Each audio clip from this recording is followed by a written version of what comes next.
Il y a des traces de pinceau. Je trouve qu'il est Ouais, moi aussi, je trouve ça. Réel.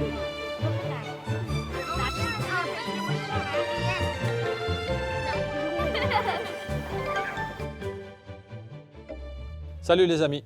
Cette semaine, nous allons au Parc des Grands Jardins. Nous allons rencontrer Dorine, qui est garde-parc naturaliste. Sur ce, avez-vous des questions? Est-ce qu'il a des plantes dangereuses? Si oui, elles font quoi? Est-ce que vous prenez des animaux dans vos mains? Si oui, comment faites-vous? D'accord. Est-ce que vous retrouvez des animaux dans le parc? Si oui, lesquels? Une dernière? Comment faites-vous pour tracer les sentiers et les construire? OK, c'est beau. On embarque le pupitre.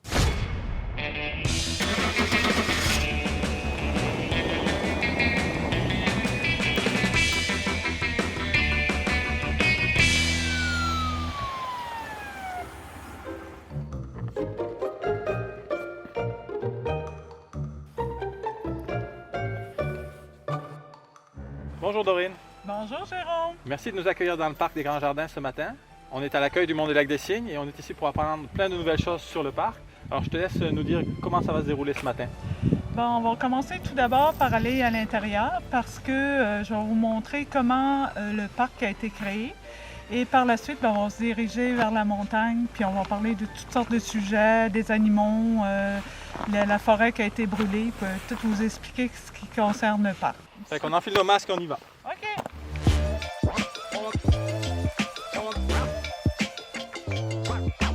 Alors Dorine, on est ici dans l'accueil du Mont du Lac des Cygnes, dans le Parc des Grands Jardins. On est devant un superbe tableau avec des photos qui parlent un petit peu du parc. Et justement, une question qui revient souvent, c'est en quelle année a été créé ce parc-là et pourquoi? OK. Le Parc des Grands Jardins a été créé en 1981 et c'est pour une raison bien particulière, mais il faut juste savoir que la CEPAC, qui est la Société du plein air du Québec, a créé ce parc-là à cause d'un écosystème. Parce que la mission du parc, c'était pour protéger un écosystème qui se trouve ici. On voit la photo ici, ça s'appelle une taïga, OK? Et une taïga, mais c'est des arbres, c'est l'arbre dominant qui est à l'intérieur de l'écosystème, c'est l'épinette noire. C'est des plants mers avec des petits arbres qui entourent le plant mer et c'est séparé des uns des autres et le sol est recouvert d'un tapis de lichen.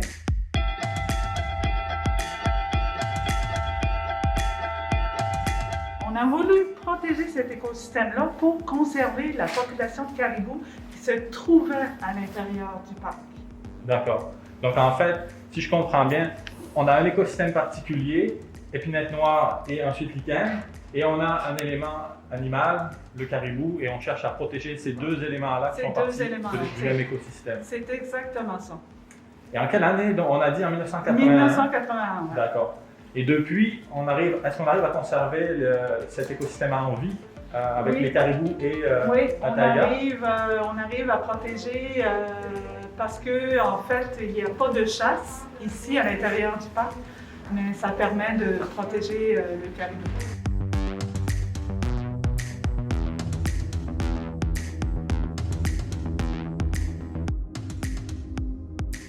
Donc Dorine, le nom du parc des Grands Jardins, pourquoi ce nom-là en fait, au final? Pourquoi c'est celui-là qui a été choisi?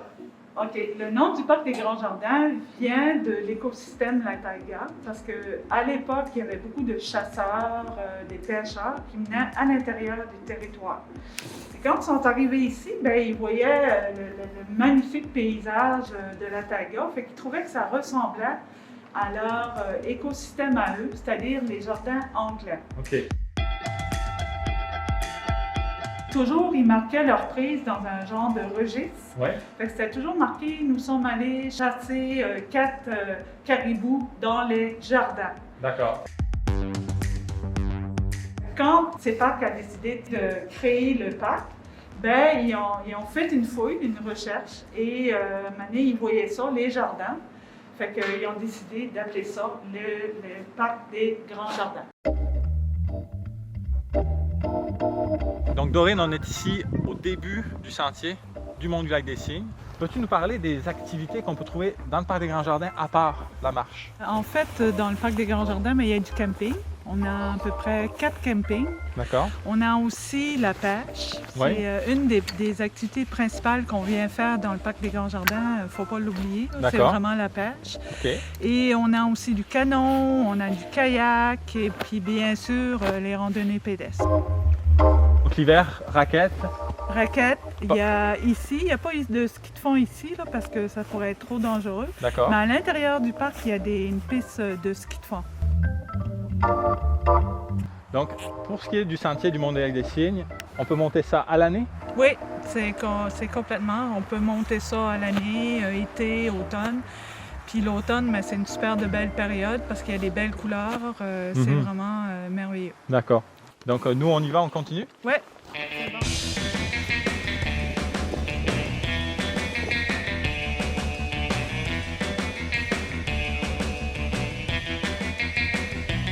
Ben, surtout ici, l'été, on a beaucoup de touristes, puis c'est vraiment très populaire. Alors Dorine, on vient de monter un petit peu dans le sentier. Derrière toi, on voit le mont du lac à Moïse. Et je voulais te demander, toi, quelles sont tes passions en nature? Quelle est ton activité préférée dans le parc? C'est bien sûr la randonnée pédestre, la marche. Il y a ici, dans le secteur ici, où il y a 3 randonnées, une petite, une moyenne, une grande. D'accord. Le Pioui, le Mont du Lac des Cygnes et la Chouenne, qui se trouve juste à côté de nous, ici. Ouais. Et il y en a, faut pas oublier que dans le parc, il y en a aussi des randonnées pédestres. Et puis il y en a surtout une qui s'appelle le Brûlé. Oui. C'est dans les sentiers où il y a eu un ancien feu en 1991. D'accord.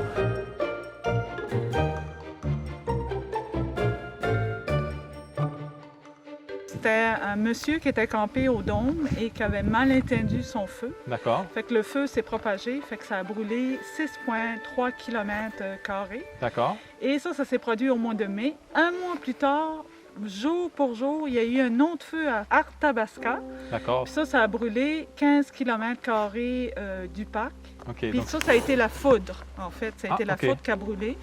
Et en 99, qui a été le plus violent, parce qu'il a fait des vents de 100 km à l'heure. D'accord. Fait que ça a brûlé à peu près 35 km² du parc. Mais pas juste le parc, ça a aussi brûlé tout le secteur de la Galette. OK.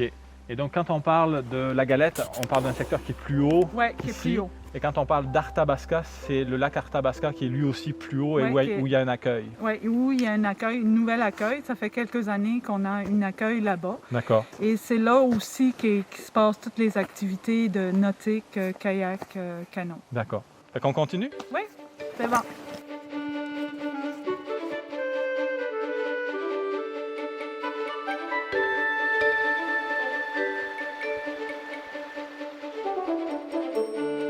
Et tu vois les roches en bas ici, là, on appelle ça un nibouli. Ouais. C'est qu'en fait, le gel va souvent s'intégrer dans la roche. Ouais. Puis quand c'est gel, dégel, d'accord, ça éclate, puis ça fait éclater la roche, puis ça tombe tout en bas ici. Okay.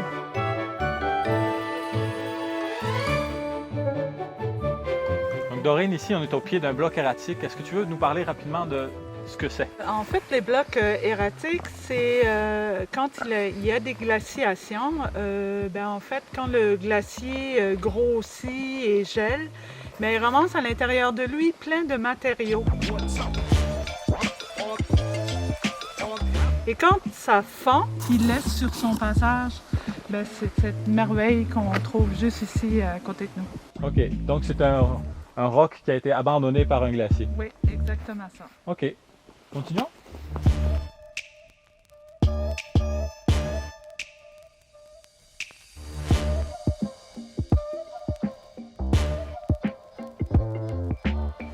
Fait que Dorine, on s'est arrêté de nouveau. On a un intérêt pour la végétation quand on vient dans un parc. Peux-tu nous parler un petit peu d'abord de la protection de la végétation? On dit souvent aux gens qui prennent le sentier et qui restent dans les sentiers. Ouais. Parce que quand ils prennent des sentiers illicites, hors des vrais sentiers, Ouais. ben là, ils piétinent toutes les plantes qui se trouvent sur le territoire. Et qui sont protégées. Qui sont protégées. En fait, tout ce qui est à l'intérieur du parc est protégé. D'accord. Fait que c'est pour ça qu'on a mis des affiches. C'est un monsieur qui essaye de monter, puis un petit porc-épic qui lui dit « Non, non, faut pas passer ». Est-ce qu'il y a des plantes dangereuses? Si oui, elles font quoi? Il y en a plusieurs. Il y en a une qui s'appelle la Clintonie boréale. Je sais pas, juste pour vous mettre une image dans la tête, c'est comme 2 grandes feuilles avec une grande tige, puis c'est des petites boules bleues sur le dessus. OK. Ça, ben, ça devient des belles fleurs à l'été, c'est des belles fleurs jaunes. Et ça, ben, c'est toxique. Il se mêle à travers les bleuets. D'accord. Fait que quand tu viens ici ramasser, t'as pas le droit de ramasser rien. Là, Pas dans le parc, mais autour du parc. Autour du parc. Fait que là, ben, faut faire attention de ne pas manger la petite boule bleue au lieu d'un vrai bleuet. D'accord. OK. Donc, toujours faire attention, en fait. C'est mieux de s'abstenir de manger quoi que ce soit quand on est dans un milieu naturel. D'accord. Allons-y.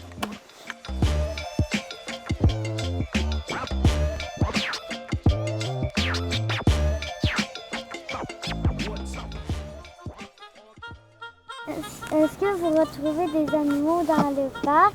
Si oui, lesquels? Dorine, on vient de s'arrêter. On voulait parler un peu des animaux dans le parc. On a d'abord les ours, Oui. les ours noirs. On voit la photo ici de l'ours noir la ici, puis l'image. des indications pour vivre en paix avec. En paix avec, parce que ça peut nous arriver d'avoir des rencontres fortuites. Là. OK. Fait qu'on essaie d'expliquer comment réagir quand on rencontre un ours. D'accord. On a aussi des caribous, on a des orignons, on a des lynx, on a aussi des martres d'Amérique, des loups. Et j'en ai vu une seule fois un loup à l'intérieur du parc, près de Arthabasca. On a des porc-épics. Dans les rongeurs, on doit trouver peut-être des petites souris, Oui, des choses des comme petits ça. mulots. OK. Ça arrive qui traversent les sentiers. On a aussi des écureuils. On a aussi des beaux espèces d'oiseaux comme le plongeon huard qui est plus à l'intérieur, parce que c'est un oiseau lacustre Ouais. qui se promène, qui vit toujours sur les lacs. Fait qu'il y en a plusieurs lacs au niveau du parc. Fait OK. on a aussi, on peut apercevoir des fois, de temps en temps, on va apercevoir la pigarque à tête blanche. D'accord. Et le faucon de pèlerin aussi. Il y a déjà D'accord. eu un nid ici pas loin. OK. Est-ce que vous prenez des animaux dans vos mains? Est-ce qu'il vous arrive à l'occasion de capturer certains animaux? Normalement, non.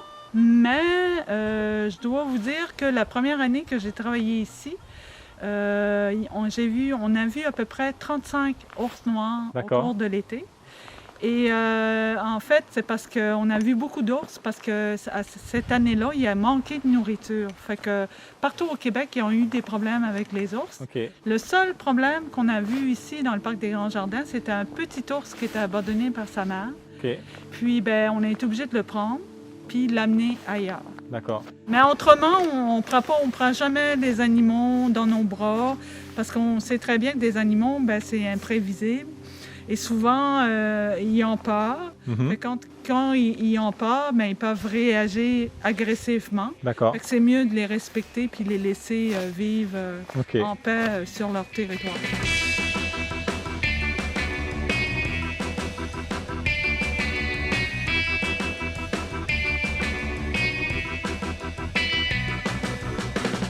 Comment faites-vous pour tracer les sentiers et les construire? Donc Dorine, ici, on est à l'intersection du sentier de la Chouane et du sentier du Mont du Lac-des-Cygnes. On s'est arrêté ici parce qu'on voulait parler une dernière fois d'abord de l'accès aux chiens. Ici, c'est autorisé. On a vu qu'en bas, on avait des sections qui étaient non autorisées pour les chiens. Et on voulait parler surtout de comment on fabrique un sentier, en fait. Comment on fait pour décider du lieu puis de la façon dont on le fabrique. Bien, tout d'abord, on fait comme une espèce de petite recherche pour essayer de trouver les beautés visuelles. D'accord. Puis comme ici, ben, c'est un très bon endroit, tu sais. Fait qu'on se désigne certains endroits où on va pouvoir construire des beaux points de vue. Oui. Après, ben, on crée une équipe de travail qui va venir avec des outils, Oui. OK, qui va couper les arbres. D'accord. Et tous les arbres qui sont coupés, on les jette dans la forêt. C'est-à-dire D'accord. qu'on les récupère à l'intérieur de la forêt. C'est un habitat pour les insectes et les petits animaux D'accord. qui font des nids à l'intérieur de ça. Et ensuite, on dégage, on fait des sentiers et parfois, ben, on utilise des matériaux qui sont à l'extérieur, comme des trottoirs de bois. Oui. Puis souvent, mais ce qui arrive, c'est que quand des équipes de travail arrivent, ils vont tout traîner leur matériel, puis vont aller, mettant à 1 kilomètre. Après ça, ils reprennent leur outil et recommencent à porter le matériau. Et bien, c'est comme ça qu'on construit les sentiers.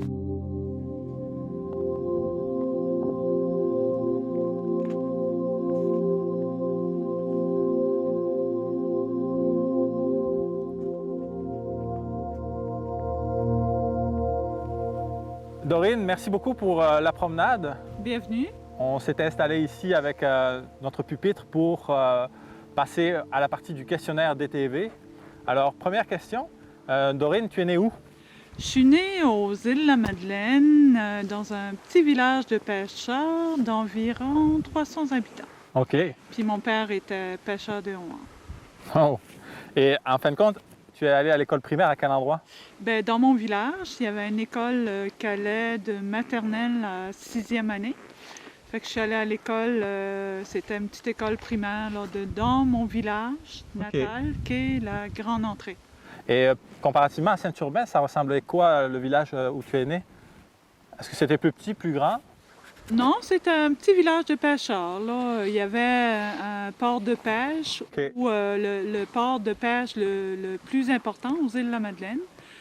Et il y a beaucoup de pêcheurs qui venaient de l'extérieur de mon village pour venir faire de la pêche à la grande entrée. D'accord. Mais on avait le bord de mer, on faisait des gros pique-niques l'été.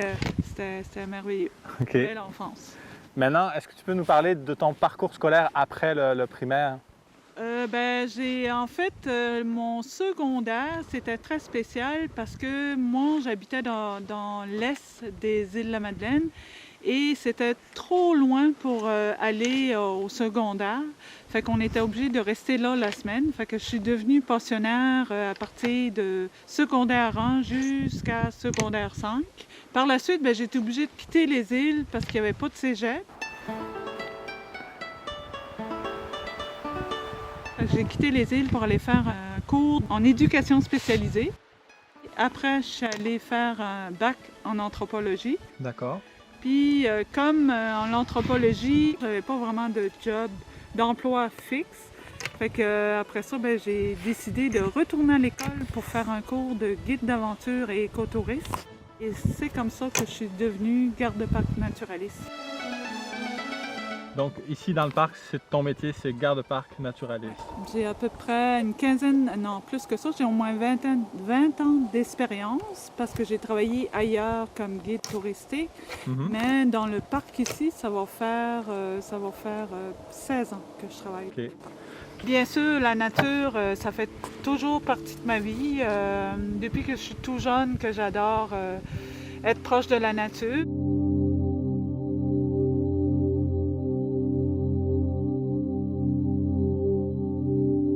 Je reviens sur ce que tu disais aussi par rapport au cursus que tu as fait, parce que tu nous as parlé d'anthropologie, donc c'était déjà un travail dans une certaine mesure. Puis tu nous as parlé de ce que tu fais aujourd'hui. Est-ce qu'il y a eu, c'est quoi le cheminement qui a été fait? En fait, c'est parce qu'avec le bac en anthropologie, c'était difficile pour moi de trouver un emploi fixe. C'était toujours des petits contrats. C'était super intéressant. J'ai adoré mon cours en anthropologie parce que j'ai eu des profs extraordinaires. Mais excepté que pour être un anthropologue, ça prend quasiment un doctorat. Puis en fait, j'ai manqué un petit peu de courage pour me rendre jusqu'au doctorat. Fait qu'à un moment donné, j'ai eu comme une période... Je savais pas trop qu'est-ce que j'allais faire, puis en écoutant mon corps, puis en écoutant mes passions, c'est là que j'ai décidé d'aller faire un cours à Québec, au Collège Mérisy. Et là, c'est à partir de là, j'ai appliqué pour les parcs et quand je suis rentrée dans le parc, je suis tombée en amour avec la région aussi, là, de Charlevoix. Je me souviens la première fois, je suis arrivée par Saint-Urbain parce que je venais visiter le parc justement. Et quand j'ai vu la petite vallée, c'était tellement beau que j'ai dit un jour, je viendrai vivre ici. Puis c'est comme ça que je suis atterrie à Saint-Urbain, c'est-à-dire à travailler dans le parc. OK. Donc, si on parle d'un âge, ça serait quel âge à peu près? Où ça... À peu près, je te dirais, j'ai retourné à l'école faire mon AEC, attestation d'études collégiales. J'avais à peu près, je m'en souviens parce que j'étais la plus vieille, j'avais à peu près 39-40 ans. OK. Je suis retournée à l'école à cet âge-là. OK. Mais c'est une année. Ça. Une année seulement. Une année seulement. Penses-tu qu'il y a quand même un lien entre toutes les études que tu as fait et le métier que tu fais aujourd'hui? Ben oui, c'est ce que je me suis... J'ai écouté mon corps, en fait. J'ai vraiment écouté mes passions. Je me suis rendu compte que je ne me voyais pas travailler entre quatre murs. J'avais besoin de la nature pour travailler. Je suis toujours dehors. Je donne des conférences le soir dans les campings. Quand on parle d'échecs et de réussite, pour toi qui as quand même un parcours d'études puis personnel qui est quand même assez riche, à quoi ça te fait penser? Bien, je trouve que les échecs puis les passions, je pense que ça ne va pas l'un sans l'autre. En fait, les échecs sont là pour t'apprendre. En fait, tu es comme face à un mur, puis c'est souvent parce que tu n'es pas dans la bonne direction. Les échecs te permettent justement d'aller dans la bonne direction, puis d'entreprendre des choses qui vont plus vers ton corps, puis vers ce que tu veux vraiment faire. Puis ça devient une réussite. Puis, la dernière question. Qu'est-ce que tu veux faire, Dorine, quand tu seras grande? Oh, qu'est-ce que je vais faire quand je vais être grande? Je vais essayer de travailler comme garde de parc naturaliste jusqu'à temps que je prenne ma retraite.